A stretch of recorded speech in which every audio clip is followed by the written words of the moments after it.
Thank you.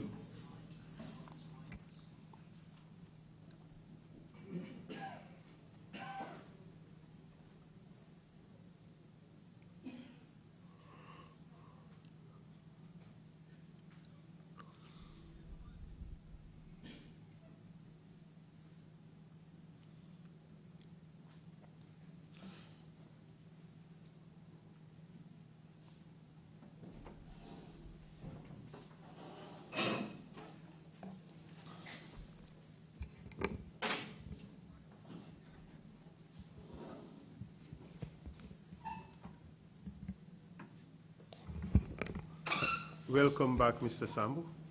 Mr. Sambou, ñu ngi la dalalat benen yoon. May I remind you that you're still under oath? Before the break, we were talking about these reports that were sent to the Minister of Justice and the President.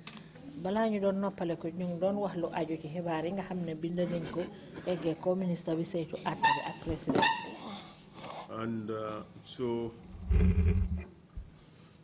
these reports, which formed the basis of the prosecution, xibaar yooyu nag ci lañ doon sukkandiku pour yóbbu leen ci fi nga xam ne moo di àttekaay bi.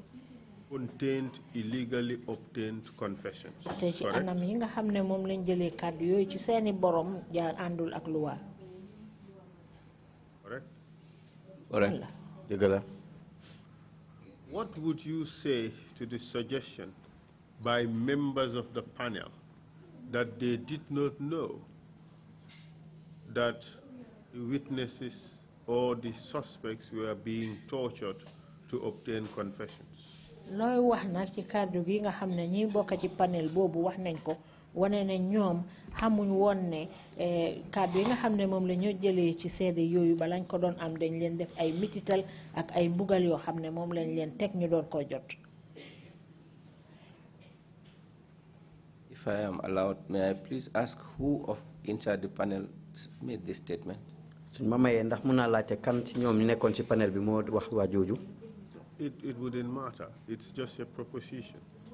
What would you say to the suggestion by anybody that members of the panel did not know that the witnesses or suspects were being tortured to obtain their confessions? Lolu amut solo lol lañu laccé rek moy yow lo mëna wax su fekké né wax nañ né amna kenn ko xamné bayé ko na ci panel bi té wax na ñoom duñ daan yek mitital yi ak mbugal yi nga xamné ñu ko doon tek ñoñu bala ñoo jot kaddu yoy ci seen loxo.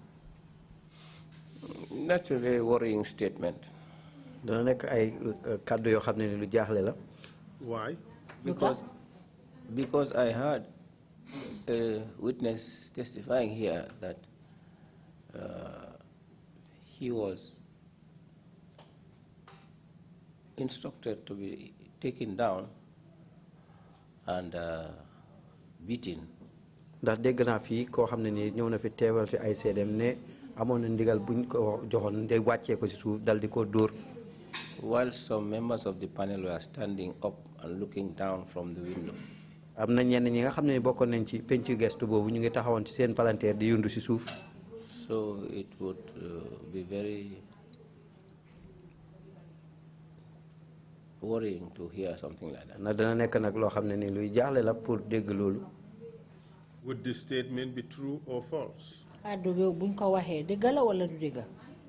I wouldn't believe that statement. Duma ko mos a gëm. It is one thing to believe something and not to believe it. It's another thing for the statements to be true or false. Lenn la de mun ngaa gëm mun ngaa bañ a gëm waaye leneen la li tamit ne kàddu yooyu ndax dëgg la lu am la wala amut. The statements would not be true. Kon kàddu yooyu du nekk dëgg. Would not be true, or the statements are patently false. Du nekk dëgg wala ndax kàddu yooyu leer na ne du dëgg. Because would be true means mun naa ñàkk doon dëgg. Ñun utuñ loolu liñ bugg a xam mooy dëgg laam du dëgg du yëfi mun naa ñàkk nekk dëgg ndax mun naa doon dëgg yi affaire gi mooy dëgg laam du dëgg. Let's hit the nail on the head. Du dëgg. It's not true. We have had that nobody was ever tortured during the interrogations by the panel. Dégg nañ fi tamit ne amut kenn koo xam ne mugal nañ ko wala métital nañ ko ci jamono ji nga xamee ne jàmbur yooyu ñu ngi doon def ay laajte def ay gëstu ci seeni mbir. Is that true or false? Dëgg la wala déet? It's not true. Du dëgg. In effect, you are suggesting, therefore, that witnesses were tortured even during the interrogations by the panel. Bon mel na ni yow sa gis-gis mooy li nga wax mooy ne daal ñi nga xam ne ñu ngi doon def ay gëstu yooyu ci ñoom ñu ngi leen doon dóor di leen laaj ci kanami panel bi. Yes. Dëgg la. Waaw. We have received information that you are not only in daily contact with Mr. Haidara for briefing, you are also in contact with Tumbul Tamba and Musa Jame on a daily basis to be briefed by what was happening at the panel. Am nañ fi xibaare tamit ne emuloo rek ci bés bu set ngay jokkoo ak ki nga xam ne moo di Haidara waaye jot nañ xibaar tamit ne di ngay jokkoo ak Tumbul Tamba ak Musa Jammeh bor bu set ci mbiri liggéey boobu. I can confirm being in touch with Mr. Haidara every day at the end of the day. Mun naa dëggal ne danaa daan jokkoo ak Mr. Haidara bor bu set jeexteel liggéey bi. But I was very careful not to be very closely associated with the two others, so the soldiers, Tamba and Maliam Mungu. waaye dama daan bàyyi xel lool pour bu ma am ak ñoom jokkoo di ñaari soldat yooyu di Tamba ak Maliam Mungu. They would bump into me or they would come to my office once in a while, good morning sir, greet and go away. Léegoo-léeg dañuy ñëw suma office nag nuyu ma daal di génn. But I had little to do with them. waaye nag lu tuuti laa am doon jëflanteeg ñoom. Because I prefer to give them a long arm. Ndax dama bëggoon a sorianteeg ñoom.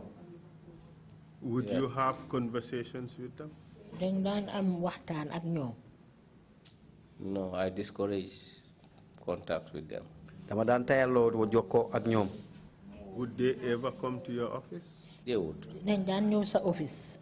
And you don't drive them away, do you? Te doo leen di dàqade ndax. It wouldn't be nice to drive them away, but I definitely discourage. Du doon teggi na pour ma dàq leen waaye nag danaa di tayal pour jokkoo ak ñoom. They come to your office. Dañoo ñëw sa office. You don't send them away. Doo leen dàq. So you would talk to them. Di nga wax ak ñoom. I make sure the conversation is very, very short. Dama daan fexe rek bi gis ne loolu lu ñu wax ak ñoom dafay gàtt. What kind of conversations would you have? Hello, how are you, sir? Musa Jammeh would come and say, good morning, sir, look me, sir. I said, I've seen you. Mu ne Musa Jammeh da daan ñëw si moom ne ko seet ma sa mu ne ko gis naa la. They would come and salute, give you all the respect, so-called respect, and say, look me, sir. Mais dana daan ñëw tuujal ko comme jox ko rek ci rab nuyoo. We are here, sir. Ñu ngi fii. I said, I've seen you. Mu ne ko gis naa leen. Then I pretend to be busy and I give him my back. Bu ko defee rek ma mel ni kuy ne dama jàpp bu baax dal di leen jox gannaaw. Well, we were made to understand that these were in fact the real powers at the panel. waaye li ñu woon sax moo di ne ñii ñooy ñi nga xam ne ñoo amee woon doole ji ci biir panel boobu. True or false? Dëgg la am déet. Yes, that is why I avoided them. I did not trust them. Waaw dëgg la moo tax ma leen daan oytu ndax óoluwuma leen woon. But in view of all the fear that surrounded all of you at the time, waaye buñ seetloo raglu bi nga xam ne yéen ñëpp moo leen wóor jamono boobu. wouldn't it be rather unbelievable that you would treat the people with the power with such contempt as to give them your back whilst they are standing there? Foog nga ne dinañ mën a gëm ne ñooñu dinañuy ñëw ak doole bi nga xam ne moom lañ am taxaw tiim la rek nga dal di leen jox gannaaw.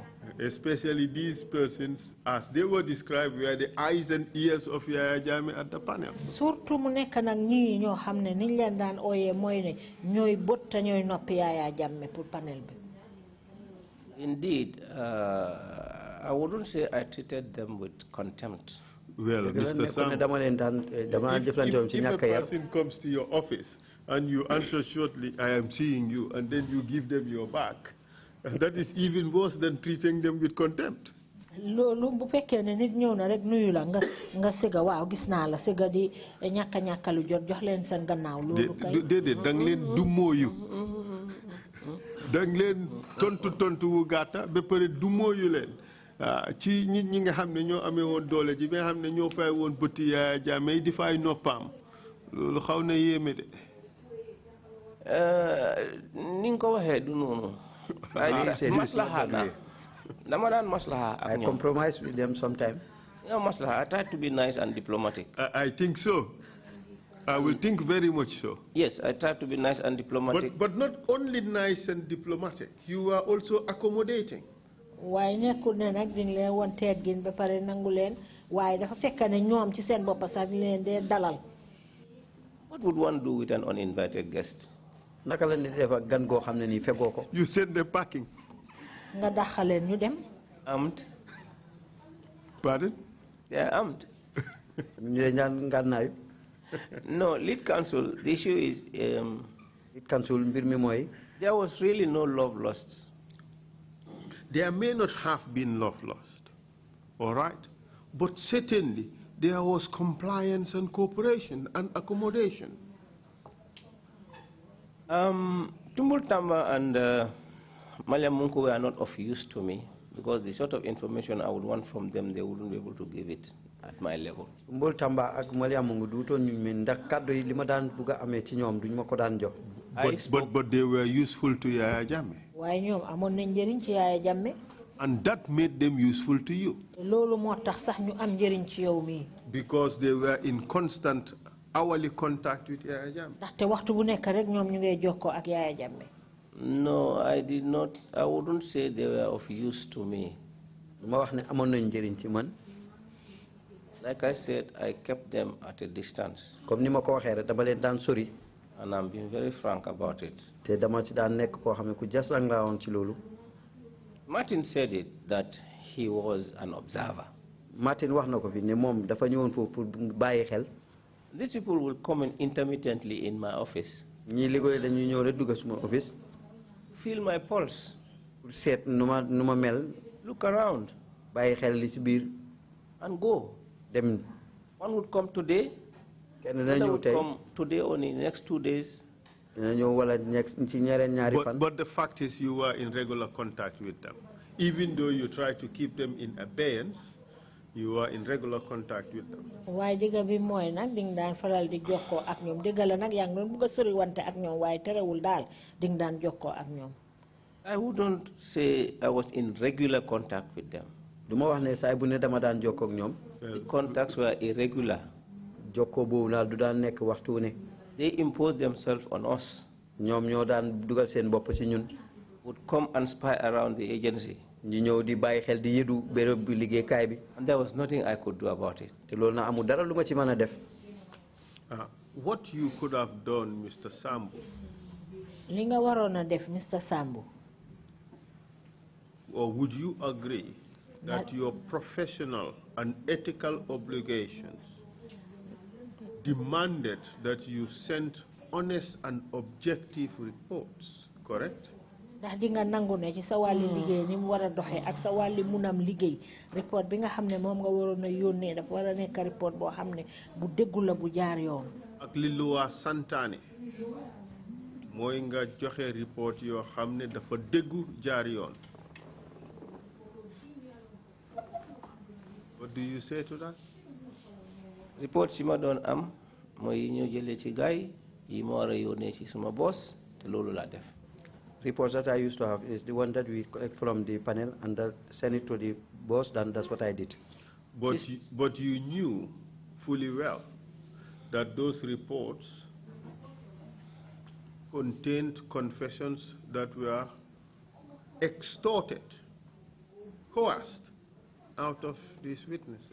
waaye nag nangu nga ne report boobu ni ngeen ko jëlee ci seeni borom da ngeen leen forcer noot leen ba mun a jot kàddu yooyu ci seen loxo te àndul ak luwa. Council is repeating what we've already agreed upon. Council yaa ngi delluwaat rek ci li ñu wax ba pare. daf ko jar moo tax. What? You agree with that? Of course. Good. So knowing fully well that these reports are unlawful. xam nga ne yow jaxaran ne report yooyu àndul ak loi. You know that, didn't you? xam nga ko du dëgg. I knew, yes. waaw xam naa ko. But you sent them waaye yónnee nga ko. as regular reports mel ni jamono bu ci nekk ni nga yónnee report yi rek. without stating anywhere in those reports that the information contained in the reports were illegally obtained. te amul fenn foo binda ci report bi ne xibaar yi nga xam ne moo nekk ci report boobu ni ngeen ko jotee àndul ak yoon. Is that what happened? loolu moo xew. I have told counsel here wax naa counsel fii. that if I were to risk doing that, su fekkee ne répond naa ku Let's def first loolu. establish what you did, and then we would go into the reasons why. But let's first establish what you did.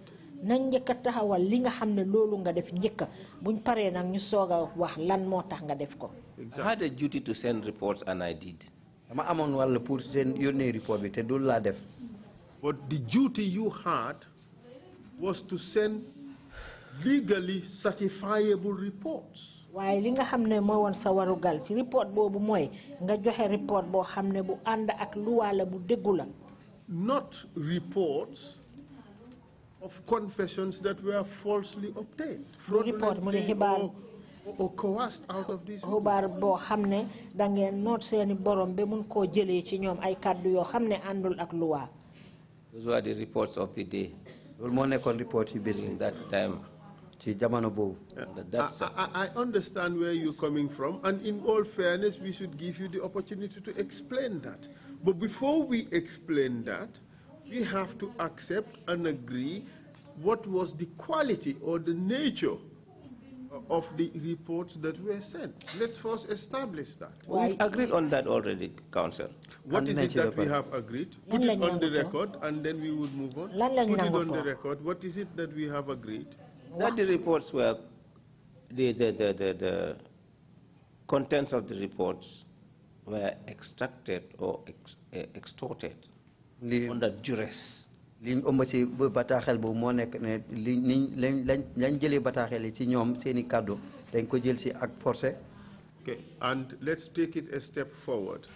And you sent the reports knowing fully well that the confessions were illegally obtained, correct? waa ñu jël ko nanka te report boobu na bam paree da ngeen ko jël joxe ko ebale ko fi mu war a dem. yow da nga ko jël yónnee ko. da nga ko yónnee te óor na la ne ni ngeen ko jotee àndul ak luwaa. Correct? If I did not send the reports, it would be treated as concealment or something else. Now suffer the consequences. No. You're telling me reasons. Let's first establish the facts, and then we will go to your reasons. Let's just first establish the facts. yaa ngi doon wax li tax nga def ko waaye nañ gën a taxawal li nga xam ne moom nga def njëkk ñu soog a wax lan moo tax nga def ko. We have to know what is it that was done before we talk about the reasons why that was done. foog ñu xam li nga def lan la njëkk balaa ñoo wax lan a tax nga def ko. Yeah, I've said it. Okay, then let's say it again for the purposes of clarity. waa léegi bon nañ ko waxaat ngir leeral mbir mi.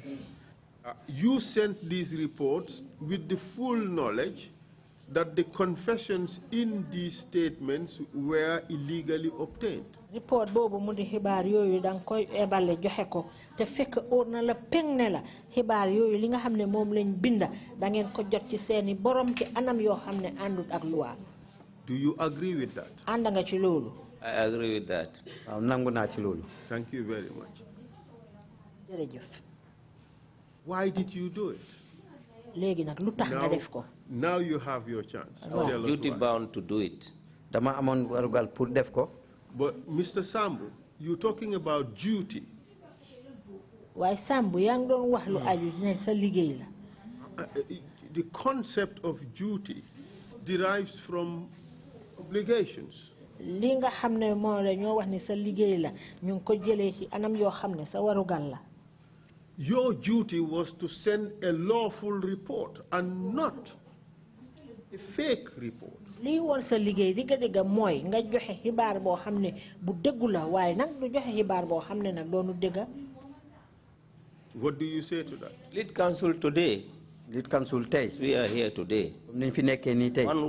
one would be able to sit down and analyze, characterize those reports. Nit dana fi mën a toog tey di seet nekk ni report boobu wala di ko wax.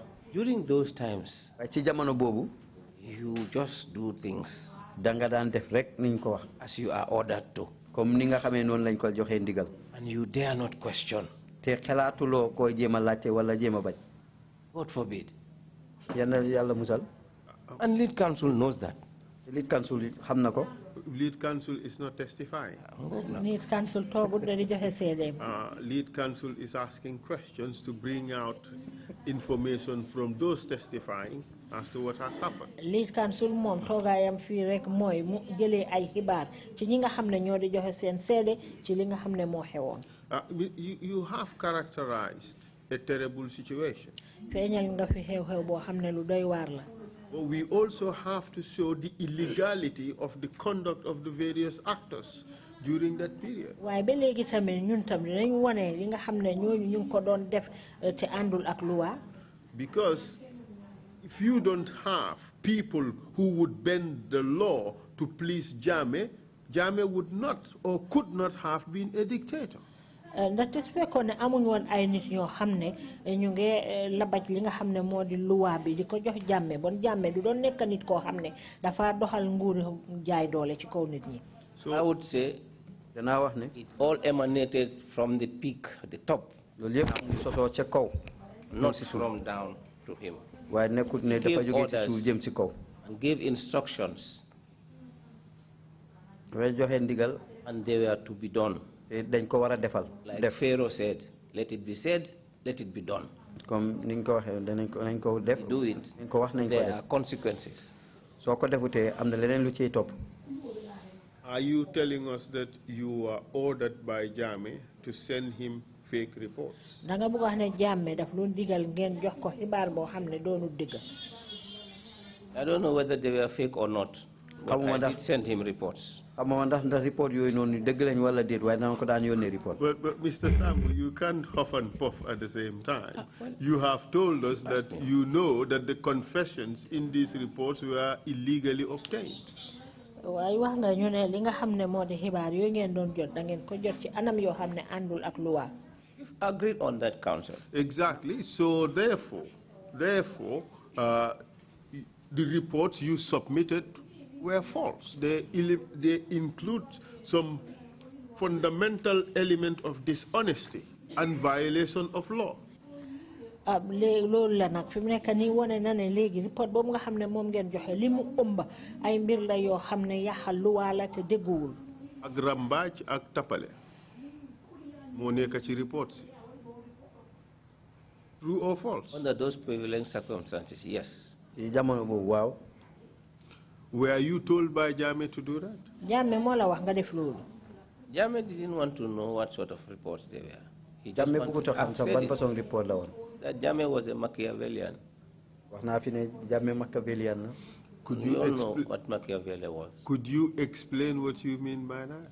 mën nga ñoo wax loo tekki ci loolu. The end justifies the means. ci mujjental gi nag leeral na ko. I want something, just get it for me. bugga naa lii jox utal leen ma ko. The way I want it. ni ma ko buggee. Hence the question I asked. loolu moo tax ma laajte li ma laajte. Did Jammeh tell you that this is the report I wanted? ndax Jammeh wax na la ne ngóog lii mooy xibaar gi nga xam ne moom laa soxla woon. Or did you take it upon yourself to say that this is the report he wanted, so you gave him that report? ndax yow da nga ko jëlal sa bopp rek ne waa lii day mooy xibaar gi Jammeh war a soxla nga dal di ko ko jox. Which is which? ban la ci. No, Jammeh wanted something from the detainee. Jammeh dafa am lu mu soxla woon ci ñi jàppoon. Anyhow. nu mu ko mën a amee. And he got a report. te jot na report. From the detainee. ci ñi jàpp. Based on that anyhow. mu sisale ko rek ci nu mu ko mën a jotee boobu. ñu dal di ko jox report bi. There are a lot of blanks to fill. We want to know what is anyhow. am na bayaal yu bari yoo xam ne moom lañ wala fàttali dañu bëgg a xam boo waxee ne ak ci nu mu ko mën a amee. We wanted to know what you mean by wanted a type of report. We want to know what that means. dañ bëgga nga wax ñu dafa soxla façon xibaar dañ bëgga nga wax ñu loolu lu tekki. Let's call things by their proper names. lu ci nekk daal nañ ko waxee ni mu war a demee. Fill in the blanks with real facts. waaw léegi nag waxal ñu feccali bayal bi ak dëgg. Don't keep us guessing. bul tax ñu toog fii rek di xalaat. I wouldn't do that. duma def loolu. I would think so. No, why would I? Jack is suspected to be a coupist. Go and get Jack. mel ni si misaal Interrogate him. Jack dañ njott ne dafa dugal loxoom si coup jàpp leen Jack laaj leen ko. Proceed.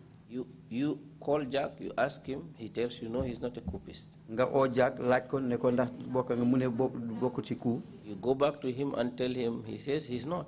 nga delluwaat ci moom nga ne ko Jack mu ne déedéet. He says bokku ci he's lying. mu ne la déedéet dafay fen. Go and make sure you make him talk. demal nga def loo mën nga gis ne daal wax na. And he sends his boys to go mu yónni ay nitam. and make Jack talk. pour Jack wax. Then Jack talks. bu Jack waxee. They give you the report, you go and give him. That's what he ñu wanted. jox la report bi nga dem àggal ko loolu la bëggoon. What else? ak lan.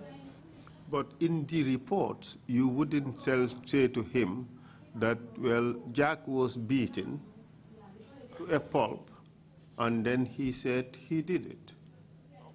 That is unlawful. Would you say that in the report? No. Don't you think that you are ethically obliged to do that?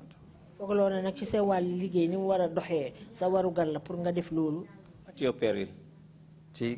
Let's not talk about perils yet. Let's just talk about obligations. Because you talked about your duty. Now let's talk about what your duty entailed. And this is very important because the whole country is watching, civil servants are watching, public officers are watching. It is important that people know what are lawful orders and what are unlawful orders, and what is unlawful conduct by public officers. Wa legi dañu wara wax nak li nga xamne modi sa liggéey ak ni nga xamne nonu nga ko warona doxale na jamono ji ñekkane ñepp nga sétan ñi liggéey ci nguur gi ak liggéey kat ak ñeneen ñepp nga sétan te jaadu na nak pour ñu mëna xam liggéey dëgg ci yan yoon nga ko wara jaalale be mengo ak loi. The whole country knows, those watching, that those things were not correct. But that was what prevailed. There were times when Jammeh would have an interest in a particular case in court.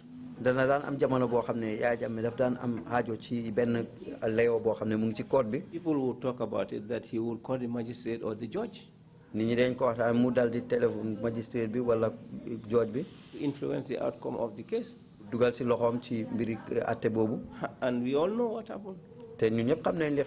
In essence, there were people who were doing Jammeh's bidding. What Jammeh wanted, there were people there to do that for him. Bondal dafa melni amon na ay nit ñoo xamne rek ñoom ñoy defal Jammeh lim buga lepp lo xamne mom la buga amna ay nit ñoo xamne ñoko ko defal. Irrespective of whether that act was in line with the law or against the law. Mo xam ndax lolu mu len deflo andana ak loi wala andul ak loi. Is that true? Irrespective of whether it was under duress, through fear, or by their own free will. We will come to that. We would come back to that. Let's just establish the facts first. Would you accept that by sending those sanitized reports, you have in fact done Jammeh's bidding by submitting reports which did not show the true character of how they were obtained? Ndax dinañ nangu ne report boobu nga xam ne moom ngeen ebal ci Jammeh da ngeen ko ko jox te wanu leen ko anam yi nga xam ne noonu ngeen jotee report yi. I would anyway send him the reports. report. We know you sent reports. I know I will send the report. We are now trying to interrogate the nature and type of reports that were sent. These were sanitized reports which did not show the true character of how the information and the evidence contained in them were obtained. Léegi nag dañ bëgg a safet loolu nga xam ne moom la report bi ëmba pour xam ne report bi ni nga xam ne noonu lañ ko joxee àndul ak ni nga xam ne noonu la luwaa santaane te wanu leen ko ci wàllu report boobu nga xam ne moom ngeen binda. Yes, and this is the second or third time I'm answering that question. Waaw te bi mooy ñaar ba ñetteeli yoon boo xam ne maa ngi tontu loolu. And Mr. Sambou, for as long as ambiguity or lack of clarity is injected into the evidence, I would go back and clarify them. Te ba léegi de bu fekkee ne li nga xam ne mooy seede gi lim ëmba leeru torop dinaa continuer rek ba tey di ko laajte ndax mu gën a leer. I'm at council service. Service. And thank you for your cooperation. I'm at council service. Why did you do this? Why did you send these reports knowing fully well that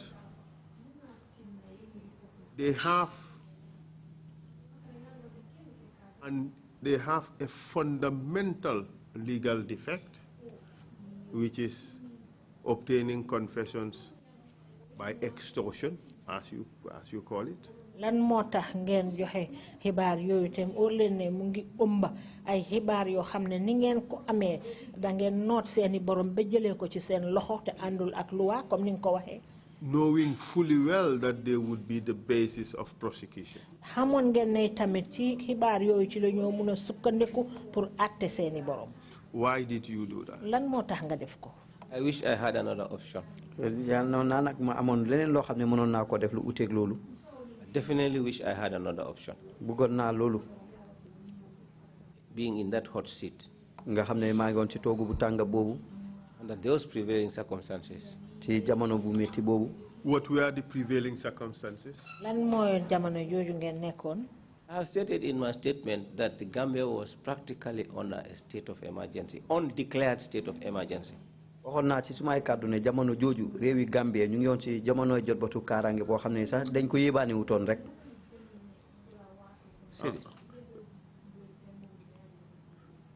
During this process, you met with Madame Ramziya Diab, didn't you?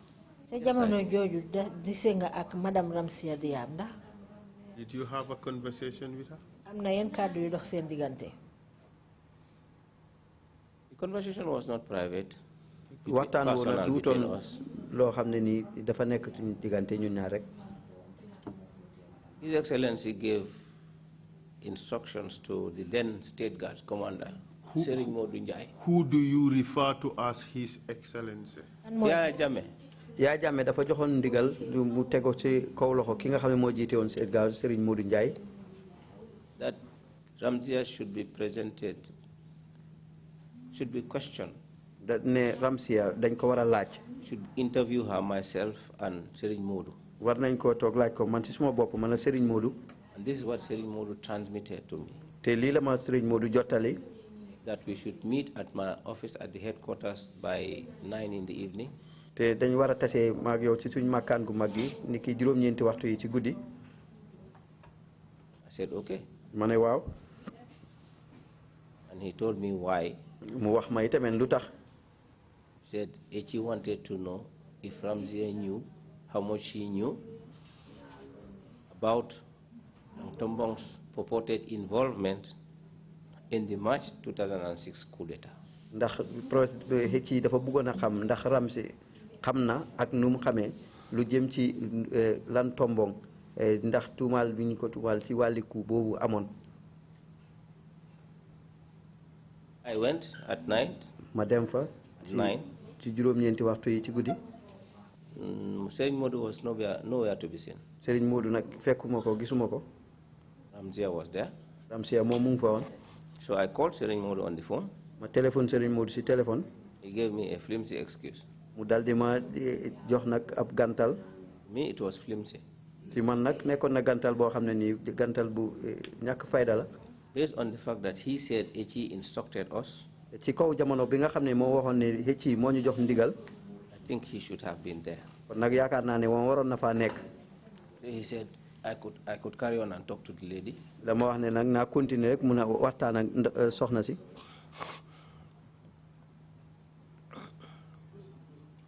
And so ci kaw loolu. I took her to the panel. ma yóbbu ko ci panel bi. Because that's what I thought we were supposed to do.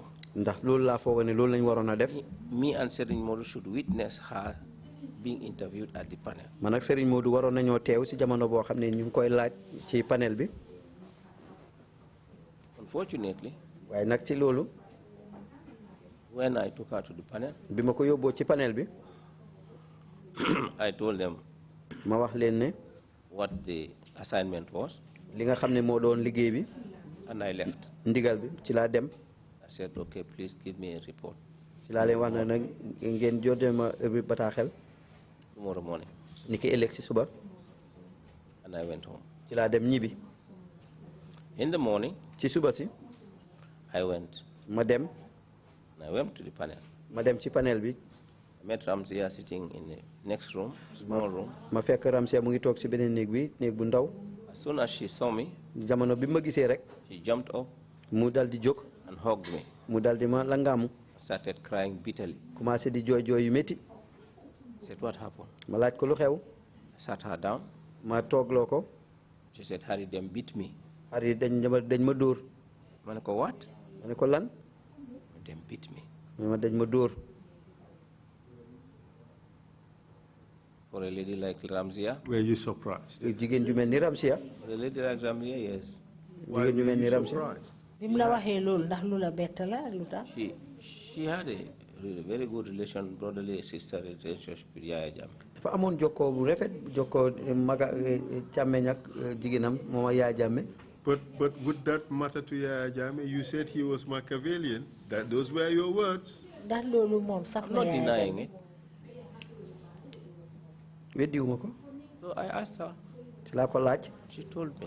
mu wax ma. But you ought to have expected waaye loolu waroon nga ko séntu de. that she would be beaten. ne dinañ ko dóor. Counsel, Ramzia is a lady. Ramzia jigéen la woon. But did Yaya Jammeh give difference to women as we would in our society? Did Yaya Jammeh give difference to women? ndax Yaya Jammeh moom dinay utale jigéen ñi góor ñi dinay faral jigéen ñi comme ñun niñ ko dee defee rek ci suñu aada. I don't know, but I am also human. xaw ma de waaye ndax may nit la. No, but answer the question directly. Did Yaya Jammeh give any difference to women? waa uyul rek ndax Yaya dinay ràññee jigéen ñi. Yaya Jammeh spoke a lot about women, promoting women. wax na lu bari girls. ndax Yaya Jammeh dina daan jox jigéen cër koo xam ne ñu ngi ko tuumal yi fi ay coup d'état ndax joxe na ci cër. Ah, loolu xaw ma ci dara de. that one I don't know. ndax gis nga kum fi musa jox cër ci lu demee noonu. gisoo ma woon ci affaire coup d'état boobu la jigéen bu fa taxaw. In that particular incident, Ramzia was not the only woman who was accused of some form of involvement. te ci jamono boobu sax du rekk na Ramzia kenn rek moom lañ boole woon ci ñi nga xam ne am nañ loxo ci coup d'état boobu. Which other woman, please? te yeneen jigéen ñan la. Mariam Denton was arrested at the same time, wasn't she? Mariam Denton tam dañ ko jàppoon ci benn jamono boobu ndax. Not related to the coup. waaye na du dara lum jëf ak mbiri coup bi. But in relation to being a threat to Yaya Jammeh's position as president. Yes. waaw. Was she given any difference that she's a lady? That was after ndax moo am na Ramzia. benn cër buñ ko joxoon ne comme jigéen la rek ñu cëral ko. After They were Ramzia. almost at the same time. gannaaw Ramzia la. daanaka benn jamono bi la woon. They were both detained at the same time, ñoom ñëpp ci benn jamono bi lañ leen jàppoon. even though they were arrested at different times. déggal na nag waxtu yi ñu leen jàppee du benn waxtu bi. You agree? I do. nangu naa. And neither of them was given any difference for being a woman. te kenn ci ñoom cërale wuñ leen ne comme ñoom jigéen la ñu jox leen cëri jigéen. I was made to understand that the junglers definitely maltreated them. mu jéggi nag ci laa yëg nag ne jongu la si daal toroxal nañ leen. And I made it point blank to him. clear. I went to him and I told him. ma dem ci moom wax ko ko. Him who? kan. Yaya Jammeh, the president then. Yaya Jammeh ci boppam. And tell us about the conversations. wax ñu li nga xam ne moom ngay waxtaanee. I told him that Ramzia first. But before that, in your conversation with Ramzia, did she tell you, apart from the fact that she was beaten, did she say where the instructions to beat her came from? Wa balaa loolu sax ci waxtaan yi nga xam ne def nga ko ak Ramzia lu uute nag bi mu la langaamoo benn la dañ ma dóor xari ndax wax na la kan la fan la ndigal li jógee ne dañ ko war a dóor. When Ramzia was talking to me and I was trying to pacify her, time bi ma xamee Ramzia mu ngi doon waxtaanama ma ko doon jéem a seddal xolam di ko muñloo. Musa Jammeh was standing behind us. Musa Jammeh mu ngi taxawoon ci suñ gannaaw. I didn't see him. Gisuma woon ko. Of course, I held Ramzia like this and I was trying to pacify her. maa ngi ko téye boor nii rek di waxtaan ak moom. When I asked her, why did they beat you? ko laajee lan moo tax ñu dóor la. She said they said I was not saying the truth. ci la ma wax ne dañu wax ne nekkuma woon di wax dëgg. Mike. Did she say anything about treatment? wax na leneen lu aju ci ni nga xam ne noonu lañ ko doon defee. wax na loo xam ne involve na the word treatment. Treatment like how? ñu mel naka. She said anything that included the word treatment, as far as you can recall. ndax wax na la benn kàddu bu wane ne treatment niñ ko doon jëflante ak moom comme loo mën a fàttaliku daal. She told me they beat her. Why? Because she did not say the truth. Why are they treating me like this? Did you talk to Musa Jammeh, who was there, standing right next to you? When I stood up, I turned around and saw him. I said, Musa, is it true what she said? He smiled. Then he said, well, Oga said we should make her talk. I shook my head. Told Ramzia it's okay, I tried to pacify her. In your statement, paragraph 25, said, what I had shocked me to say the least. Yes.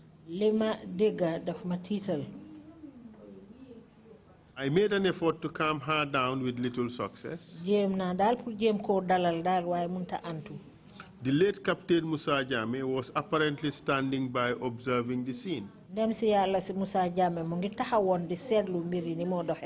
I asked him what happened, he retorted that Ramzia was not cooperating. And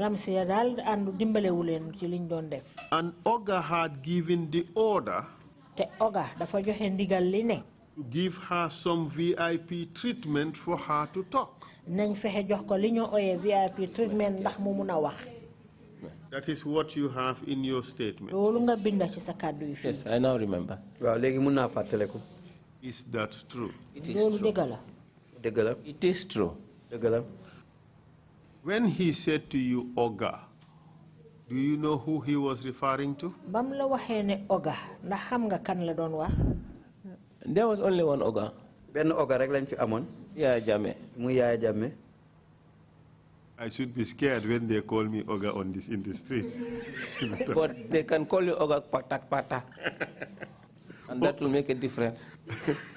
Oga Beng Beng? Yes, it was sad, very sad with council. Because we grew up together with Ramzia.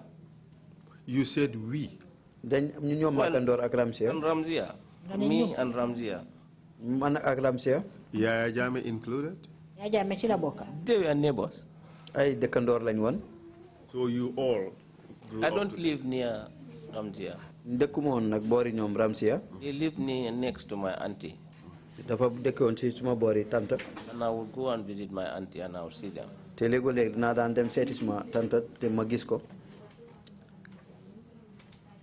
So I went to Oga. ci laa dem ci Oga. And I raised the issue. ci laa wax nag mbir yooyu. He looked up at me. mu dal di ma xool. Tell us what you told him.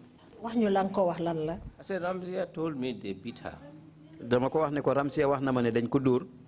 Did you tell him that I was told that Oga ordered that she be given the VIP treatment? ndax wax nga koy tamit ne Oga moo joxe ndigal ne dañ ko war a jox li ñoo wax VIP treatment. No, I didn't tell him that. déedéet loolu waxuma ko ko. Okay. I just told him that what Ramzia told me. dama ko wax rek ne ko li ma Ramzia wax. How did he react? naka la ko jëlee nag moom. Said she should say the truth. daf ma wax ne ma dafa war a wax dëgg. Go and tell her to say the truth. demal nga wax ko ni mu wax dëgg. Let her remember that she has family and children. na dem wax ko ne mu fàttaliku ne moom dafa am njaboot. After all, she is a sister. gannaaw loolu tamit suma ab jigéen la. I said, yes, sir. ma ne ko waaw yes sir.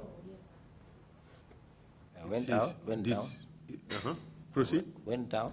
ma dem si suuf. Came back to the office. ma ñëwaat ci office bi. and spoke to Ramzia. ma waxtaan ak Ramzia. She said she swore that what she said was true. la waat ne moom li mu wax loolooy dëgg. And then? pare. That was all she knew. ne loolu rek la xam. And I went back to Oga. la delluwaat ci Oga. Yaa Jammeh. yaa Jammeh. And told him. ma wax ko ko. I said, I think you should let her go. ma ne ko dama yaakaar ne daal dañ ko war a bàyyi mu dem. He said, okay, you can go. la ma wax ne ma léegi mun ngaa dem. But a day or two later, he instructed that she be released. benn fan wala ñaar ci lañ joxe ndigal ne mun nañ koo bàyyi mu ñibbi. Did Yaya Jammeh at any occasion tell you that you either have to make Ramzia speak the truth or you replace Ramzia at the hotel? ndax am na benn jamono boo xam ne Yaya Jammeh wax na la ne la danga war a mun a fexe Ramzia wax dëgg wala yow nga jël palaasam ca hôtel ba. That also included Mariam Dentin. loolu tamit boole na ci Mariam Dentin. When I went to talk to him about Mariam, bi ma demee pour wax ko lu jëm ci mbiri Mariam. he asked me, do you want to replace them? ci la ma wax ne ma ndax da nga leen bugg a remplacer. The door is open. bunta baa ngi ubbi de. I shook my head. I just kept quiet. laa yëngat suma bopp bi rek ma noppi. You were terrified. danga ragaloon. Why would I want to go to mile 2 for what? lan moo tax may bugg a dem mile 2 ci lan. I didn't say that. The question is you were just terrified. waxuma loolu de dama ne You woon either nag say danga yes, ragal. you are, or not. waxal ne waaw wala déet. I will for no reason want to go to mile 2. duma am ci benn yoon boo xam ne dinaa bugg a dem mile 2. For not having done anything. ci def ci loo xam ne ni defuma dara. So you did what you did in self-preservation. bon dafa mel ni li nga def danga ko def pour aar sa boppa. I am also a family man and a human being. may tamit borom njaboot laa te nit laa. I had an old mother at home. maa ngi am suma yaay ju màgget ci kër ga. So it's not a matter of self-preservation. nekkul nag loo xam ne pour aar suma bopp la.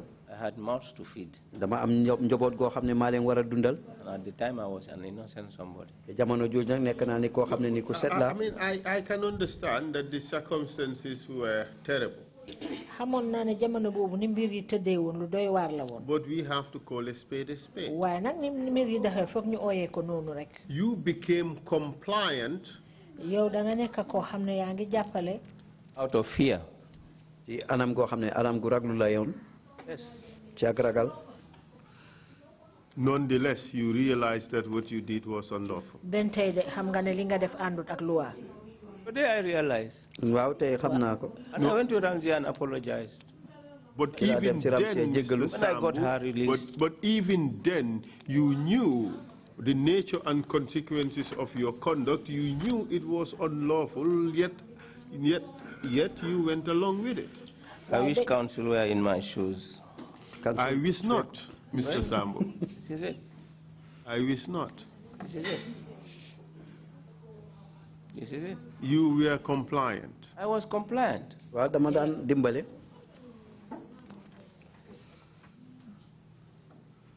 Now let's go to the Freedom newspaper saga. léegi nag ñu dem ci mbiri Freedom newspaper. Tell us what happened. wax ñu la na fa xew.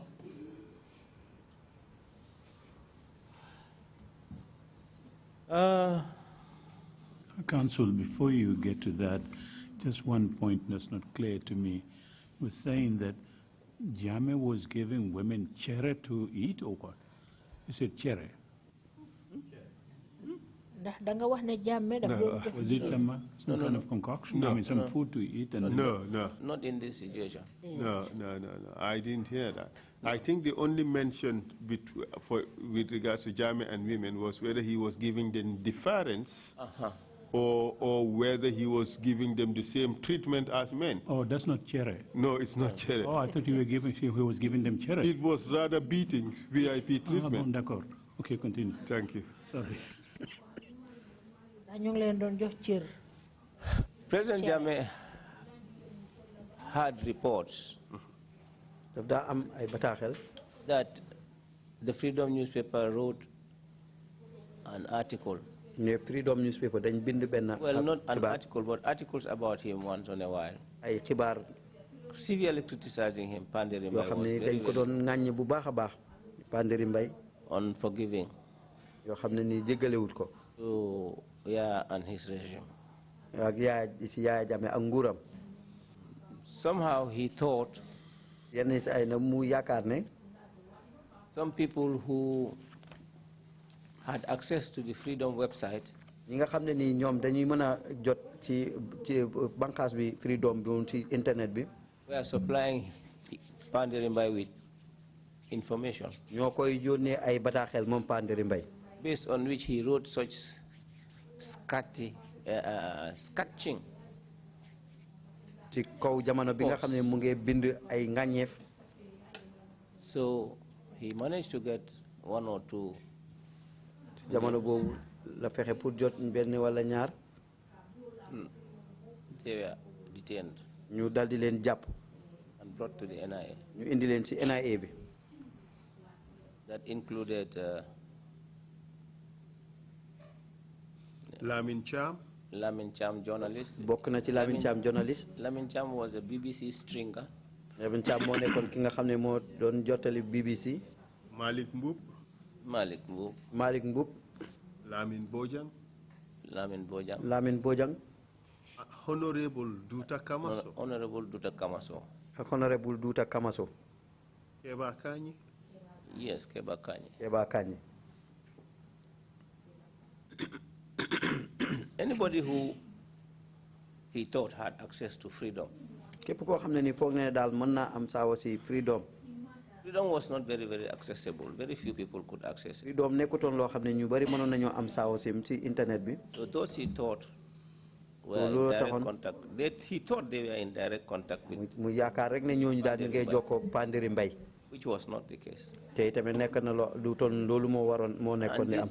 And these were brought into the NIA for investigation. ñii ci lañ leen indi nag NIA pour ñu laaj leen gestu seeni mbir. And they were detained. ñu dal di leen téye benn place. Some for long periods of time. am na ñenn ñoo xam ne ni diir bu yàgg. 3 months. ñetti weer. And I went to him. laa dem ci moom. After having found out that. gannaaw boo xamee ni gis naa ne. Not true. loolu du dëgg. I think he's. But before then. waaye balaa loolu. Let's interrogate some of the issues. nañ seggam yenn ci mbir yi. Were they allowed lawyers? nangu woon nañ ñu am ay lawyer. No. That was a violation of their rights, was it not? loolu mel ne yàq nañ seen yelleef ndax déet. You were DG NIA. waaw yow yaay woon Director General NIA. I was. maa nekkoon foofu. You were aware that these people were not allowed to have lawyers. te xamoon nga ne ñii nangu wuñ pour ñu am lawyer. I was. waaw. And you knew this was a blatant violation of the Constitution. te xam nga ne lii lax na luwaa bi ñu joxe lool. I knew. xamoon naa ko. They were detained, according to what you say, some of them for 3 months. About 2-3 months, yes. During this period, were they taken before any court? No. Did it? Another violation of their rights? Yes. Wow. In fact, the law required that they be taken before a judge and charged within 72 hours or released. Ndaxam sax luwa bi li nga xamne mom la lacc dañ leen wara yobbu ci kanam atté kat ci diiri ñaar fukki waxtu ak juroom ñaar fukki waxtu ak ñaar wala ñu bayyi leen. Yes. Wow. And that law was not respected. Té luwa bobu fonkuñ ko. Yes. Wow. And you knew that this was a violation when it was happening. Xam nga ne lolu yaxal luwa la jamono bi mu doon dox. Yes, I know. Wow. Xamna ko. During the interrogations, these people were tortured. Ci jamono ji ñu leen doon laaj amna ay mitital yo xamne tek nañ leen ko. Yes. Wow. By the junglers. The junglers. At the NIA premises. At the premises of the NIA. Ko doon defé ci éti NIA ba. With the full knowledge of the NIA. Te NIA tamit xamoon nañ li doon xew. Yes. Wow. With the full knowledge of the Director General of the NIA. The Director General bu NIA tam xamoon na li doon xew. With the full knowledge of the Director General, yes. Wow. With the full knowledge of Harry Sambou, your honorable self, that these people were being tortured to give evidence against themselves. Te yow mi ci sa bop Harry Sambou xamoon nga ne ñi ñu ngi leen a mitital pour ñu jox ay seede yoo xam ne dafa tegu ci seen kaw. With my full knowledge based on instructions and orders from Yaya Jammeh. Wow, ci xam-xam bu ma leer ci ndigal loo xam ne mu ngi tukkee ci Yaya Jammeh. One. Mr. Sambou, you knew that these instructions were unlawful. Mr. Sambou xamoon nga ne ndigal yooyu ñu la jox àndul ak luwa. Yaya Jammeh's instructions are unquestionable and not negotiable. Yaya Jammeh ay ndigalam nekkul loo xam ne lu nit war a laajte la wala loo xam ne dañ ko war a I beg to differ, Mr. Sambou. Yaya Jammeh's instructions were only of 2 qualities, lawful or unlawful. The person decided what to do. Lu ma nangu Yaya Jammeh moom li nga xam ne mooy ndigal yim doon doxe ñaari fànn la rek bu ànd ak luwa ak bu ànduta luwa des na ci nit ki nag mu nangu ban la cee def. Council, we have already agreed on the circumstances and time under Yaya Jammeh. Council, I am not here to argue with Council. I will fully agree with what Council says because I know it was wrong. I will not deny it. But I want to know, I want to make it quite clear to the Commission here, the whole of the Gambia, that under those circumstances, during those days, there was no way anybody could do anything contrary to what Yaya Jammeh said or wanted. And he gave specific orders for that.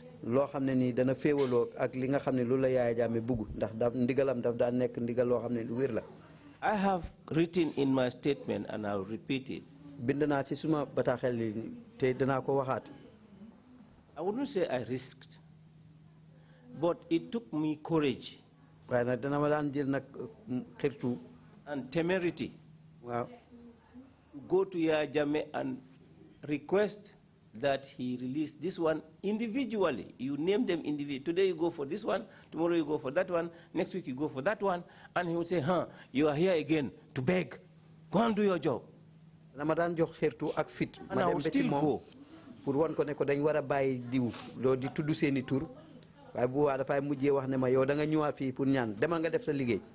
And I will beg him. Because there was no ground to keep them. MP Duta Kamaso was suffering from high blood pressure and diabetes. MP Duta Kamaso dafa nekkon ko xamne ni jarati hypertension la won ak sugar. She comes from Basse like me. Mu ngi joge ko bori Basse comme man. And I knew her. Xamna ko.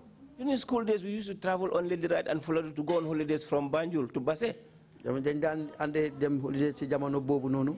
When she found me there, she asked Mr. Sambou, I said, yes, my sister. I tried to calm things down and see how best I could sort it out. And with time, I managed to go back to Yaya Jammeh and tell him, look, this woman is your MP. She commands a considerable number of votes in her area, in Wuli.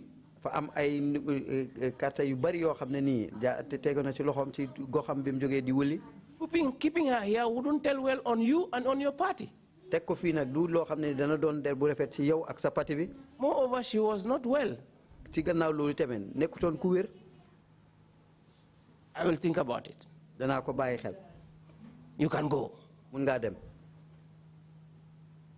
After some time, he let her go.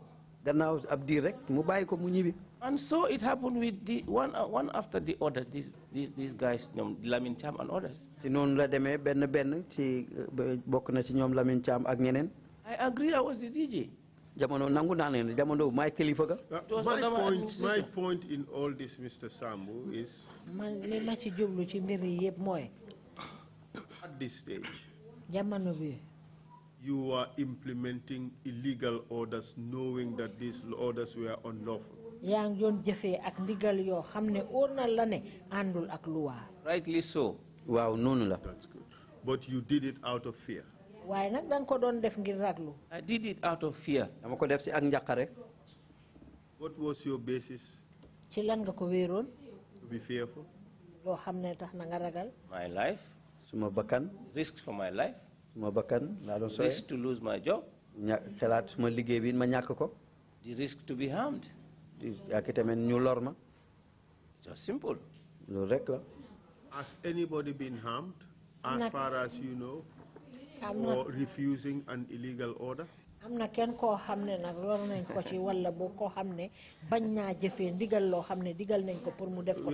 Mr. Sambou, we cannot base it on assumption. We have to base these things on evidence.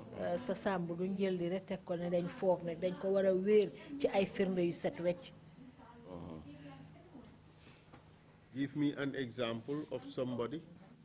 I don't know of anybody. I know about myself. And I can only talk about my good self. Have you been jailed for refusing to follow an unlawful order? No, I've not been jailed, but I've been directly threatened. No, he has told me outright.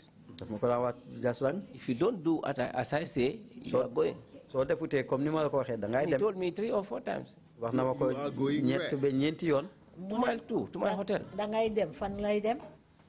In fact, there was a time we had a cabinet meeting or senior management meeting, directors and permanent secretaries. He pointed me out.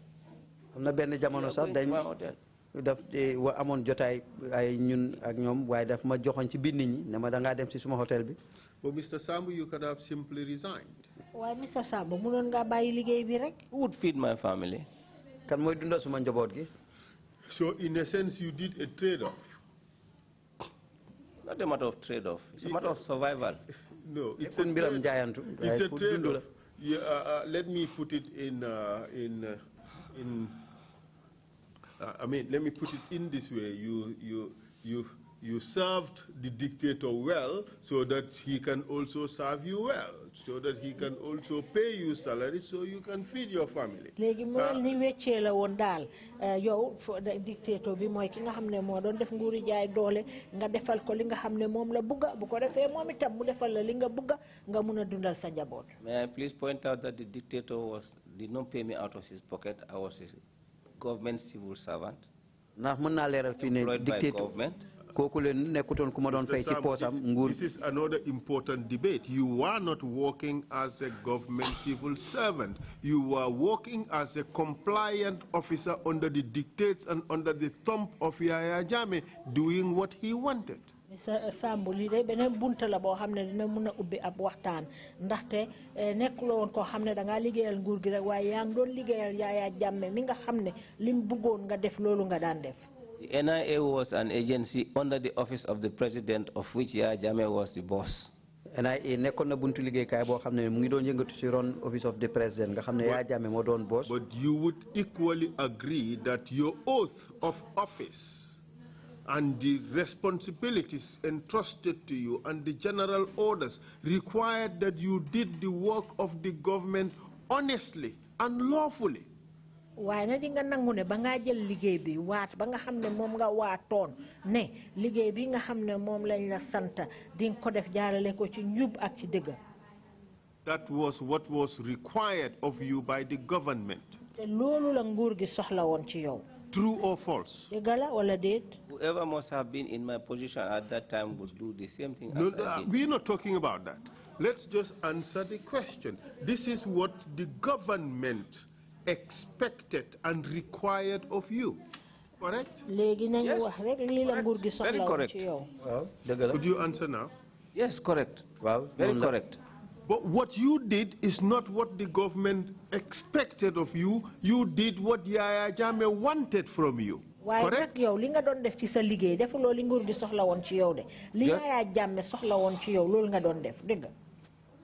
Yaya Jammeh was the boss. He was the piper. Yaya Jammeh moo nekkoon boss bi. Oh, now you say Yaya Jammeh was the piper. I thought you said that the Gambia government was the piper. He had the tunes. As far as you are concerned, Mr. Jammeh, Yaya Jammeh, Mr. Sambou, sorry, Yaya Jammeh and the government were one and the same entity. Léegi moom li nga wax rek mooy Yaya Jammeh ak nguur gi benn lañ woon. You served Yaya Jammeh. daan liggéeyal Yaya Jammeh. You can't burn the fingers that feed you, do you? Precisely my point. You are working for Yaya Jammeh. loolu nag mooy suma jubluwaay Yaya Jammeh moom nga doon liggéeyal. You did what Yaya Jammeh wanted. li Yaya Jammeh soxla loolu nga doon def. Because you believed you had your job because of Yaya Jammeh. ndaxte li nga gëm mooy da nga am sa liggéey bi Yaya Jammeh moo tax nga am. No. Please allow me to differ, lead counsel. Please, go ahead. I did not have my job before because of Yaya Jammeh. I was in the service before Yaya Jammeh. Okay, let's break that down. No. You were appointed by Yaya Jammeh, correct? waaw Yaya Jammeh moo la jël liggéey du loolu. As Director General? Yes. He gave instructions. No, he appointed you. déedéet moom moo la jël liggéey. He didn't sign my letter of appointment. Well, I can recall exactly what you told this commission. You told the commission that the Secretary General called you. You went there and he said, boss says you go and take over the NIA. Wait a moment, we would give you your letter. That's what you testified. The letter was signed by PSC. I just told you what you told this commission, how you were appointed.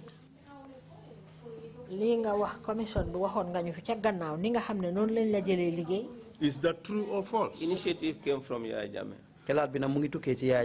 This is not about initiative coming from Yaya Jammeh. This is the actual appointment being directed and dictated by Yaya Jammeh. In fact, I doubt whether the PSC has the power to appoint the Director General of the NIA. The Constitution would give that authority to the President. I wish we could read the letters here. I don't know whether I have a letter here. Okay, you would look for the letter during the break. But I can tell you off the top of my head that the power to appoint the Director General of the NIA was one that is given to the President. waaye mën ngaa seet sa lettre yi waaye li ma la xamal mooy ne doole bi pour jël liggéey directeur bu NIA loolu doole boobu président bi moom lañ ko jox. But no matter what, for you, the piper was synonymous to Yaya Jammeh. He paid your salaries, and therefore you believed that to secure your job, you had to satisfy him. waaye li digga bi mooy daal baati dogal bi moom Yaya Jammeh moo ko amee woon moo la fay sa liggéey bi ci kaw loolu lim bugga loolu ngaa def. Every other senior civil servant would have done the same. bépp koo xam ne ni kilifa nga ci buntu liggéeykaay bi noonu nga doon def. You may very well be right. mën naa am nga wax dëgga. But let's just clarify the situation with you before we talk about the others. In your own case, you satisfied Yaya Jammeh because you believed that was necessary for you to keep your job. Yow ci sa mbir mooy li neex Yaya Jammeh loolu nga doon def ndaxte jamono boobu li nga gomoon rek mooy ne noonu rek nga mun a def pour des ci sa liggéey bi. It was also necessary for me to keep away from prison. Very well. But you had to do all this to satisfy Yaya Jammeh and keep your job.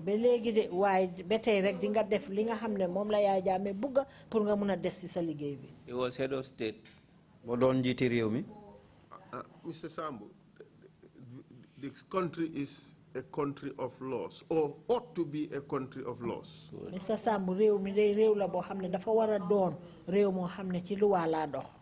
and it should not be the case that whatever the president wants happens. It should not be the case. It should not be like that.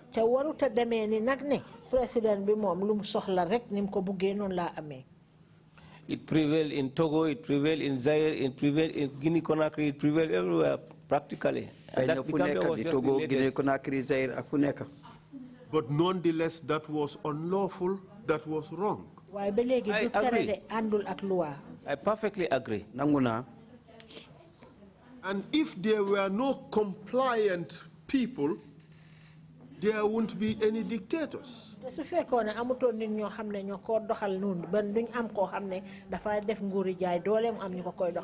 That was just one factor out of many. Lead council knows more than I do. Lead council You probably know better than I do. You are the one who was there. You are also a civil servant in the service. You served under Yaya Jammeh and you know. We were equal there. I preferred not to go anywhere. I prefer to stay and serve my country. Yaya Jammeh does not affect the system. Yaya Jammeh made me in the system. Well, that is meant to be a slight at those of us who went away. Well, this is it. I chose Mr. Sambou, at the end, excuse me, please, with all due respect, at the end of my course in the Soviet Union, the authorities called me and say, "You have finished. Congratulations. Where do you want to go? We can give you an exit visa and an one-way air ticket." Some of my friends went to Sweden. Some went to UK. Some went to other places. I decided to come home during the Kukoi crisis. State of emergency. I came here and I found a state of emergency. There was no light, no transportation, and you dared not open your mouth. But I stayed, and I was branded a communist. They said Kukoi was a communist. He was trained in Russia. I don't know how true that is.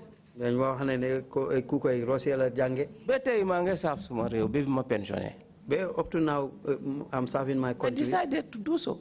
So this is it. Yes, but Mr. Sambou. Why, Mr. Sambou? In deciding to serve your country, you wallowed into illegalities, which led some people to be convicted to life in prison. 25 years in prison, simply because there were people who accepted these things from Yaya Jammeh.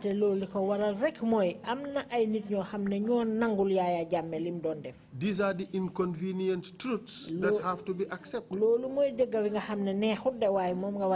Regardless of their motivation, we would come to motivation later. But the fact of the matter is these were illegalities that were accepted.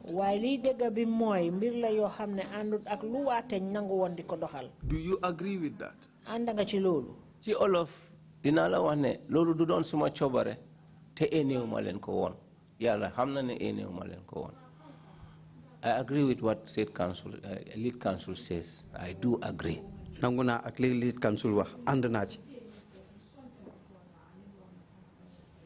Back to these freedom newspaper people. Ñu delu wat ci keyti xibaar newspaper freedom.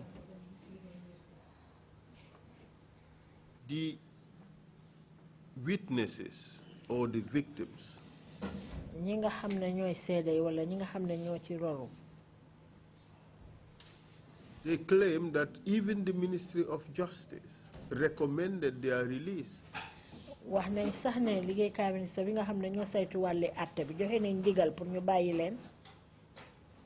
But They were not released. Why bàyyiwuñ leen? Is that true? Ndax dëgg la? It is.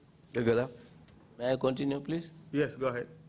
I have told you here wax naa la fii that in the case of those, I didn't say that aspect of the Ministry of Justice, but I told you that our findings proved that they were innocent. suñ gestu bi wane na ne ñooñu amuñ dara luñ def. And I went up to Yaya Jammeh and told him. ma dem ca Yaya Jammeh wax ko ko ne. He said, yes, I heard you. ci la ma wax ne ma dégg naa la. But did you send a report recommending the release of these people? I did. We would look into that. We haven't seen that particular report from the bundle of materials we have, but we would take a look. Some of them allege that they were badly injured and needed medical attention, but you would not let them be taken away for medical treatment. Amna ci ñoo xamne amna gaañ yu metti yo xamne dal na leen te dañ soxla woon faju waaye nanguwu leen pour ñu dem nanguwuloo pour ñu dem faju. It was not me. Yaya Jammeh instructed that they should be kept incommunicado. nekkutoon man Yaya Jammeh moo joxe woon ndigal ne dañ leen téye benn place boo xam ne duñ jokkoo kenn. Because he thought maybe they would have access to the internet or whatever and divulge their ordeal or something like that. He gave specific instructions. Kept incommunicado. Not only this set of journalists were arrested, but there was also Musa Sedikan and Madi Sise and Lamin Fatih, who were arrested in connection with a statement involving Mr. Sambaba. Why nekkul rek ne doy tassa xibaar rek leen jàppoon amoon na ñeneen ñoo xam ne Madi Cissé ak ay ñoñam ñoomi tamit jàppoon nañ leen lu aju ci xibaar goo xam ne def nañ ko ci mbiri Samba Ba. I have said it in my response to adversion. bind naa ko ci suma tontu boobu. Yaya Jammeh sends his boys, the junglers. Yaya Jammeh yónni na boyam yi junglers yi dem leen ngeen jël nit.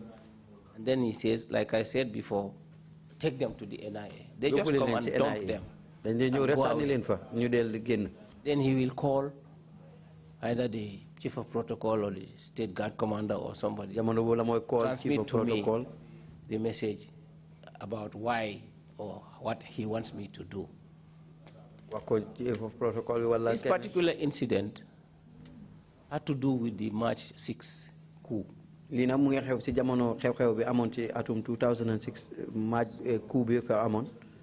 same Sambaba, God bless his soul, may he rest in peace, was then DGNIA. And he appointed him Minister of Interior briefly. For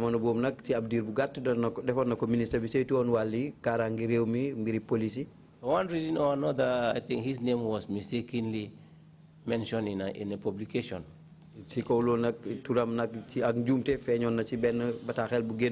Of one of the newspapers, that he was one of those arrested in connection with the 2006 attempted coup.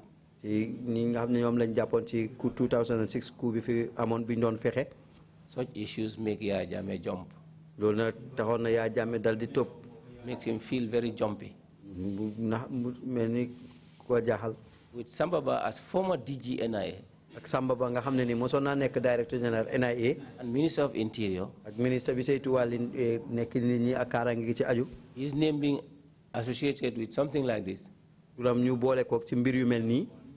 wanted to know whether it was true or not.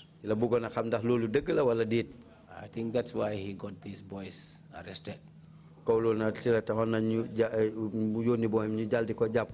But they were tortured? They were tortured, yes. They were beaten, yes. But I came to find out that Sambaba had nothing to do with it. In fact, he was struggling with cancer. When I told him, he accepted. Torture was the norm at the NIA. Torture was the norm at the NIA. Toroxal nag nekk na loo xam ne nii baaxoo nañ ko di defee ci NIA. And not only was torture the norm at the NIA, but Yaya Jammeh used other means to deal with his enemies. You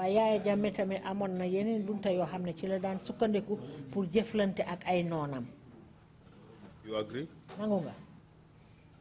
Yaya Jammeh had all the means to deal with his enemies. Yaya Jammeh am na pexe yépp pour jëflante ak ay noonam.